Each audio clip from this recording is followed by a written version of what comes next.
La chiamavano Bocca di Rosa, metteva l'amore, metteva l'amore. La chiamavano Bocca di Rosa, metteva l'amore sopra ogni cosa. E appena scesa alla stazione del paesino di Sant'Ilario, tutti s'accorsero con uno sguardo che non si trattava di un missionario. C'è chi l'amore lo fa per noia, chi se lo sceglie per professione, ma Bocca di Rosa nell'uno nell'altro lei lo faceva per passione. Ma la passione spesso conduce a insoddisfare le proprie voglie, senza negare se il concupito ha il cuore libero pure a moglie. E fu così che da un giorno all'altro Bocca di Rosa si tirò addosso l'ira funesta delle cagnette a cui aveva sottratto l'osso. Ma le comari di un paesino non brillano certo di iniziativa, le contromisure fino a quel punto si limitavano a un'invettiva.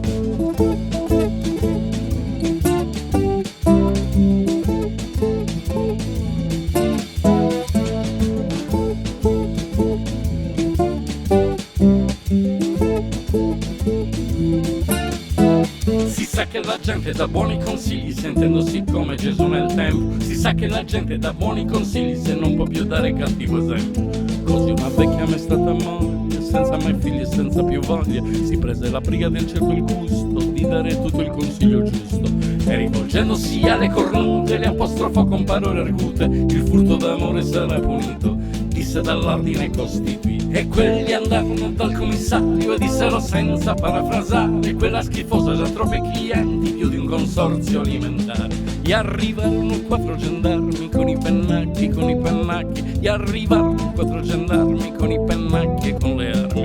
Spesso gli sgrilli e carabinieri al proprio dovere vengono meno, ma no quando sono in alto uniforme l'accompagnarono al primo treno.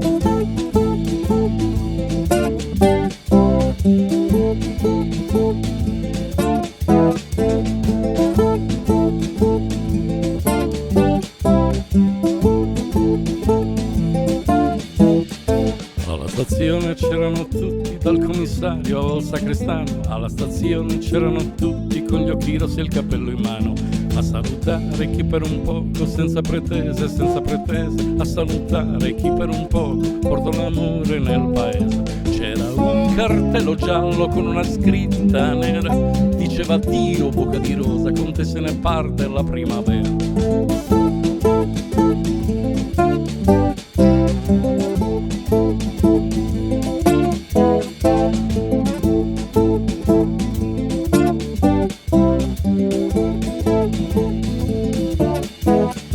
Ma la notizia un po' originale non ha bisogno di alcun giornale, come una freccia dall'arco scocca vola veloce di bocca in bocca. Alla stazione successiva molta più gente di quando partiva, chi manda un bacio, chi getta un fiore, chi si prenota per 2 ore. Persino il parroco che non disprezza fra un miserere e un'estrema unzione il bene effimero della bellezza le vuole accanto in processione. E con la Vergine in prima fila, Bocca di Rosa poco lontano, si porta a spasso per il paese l'amore sacro, l'amor profano.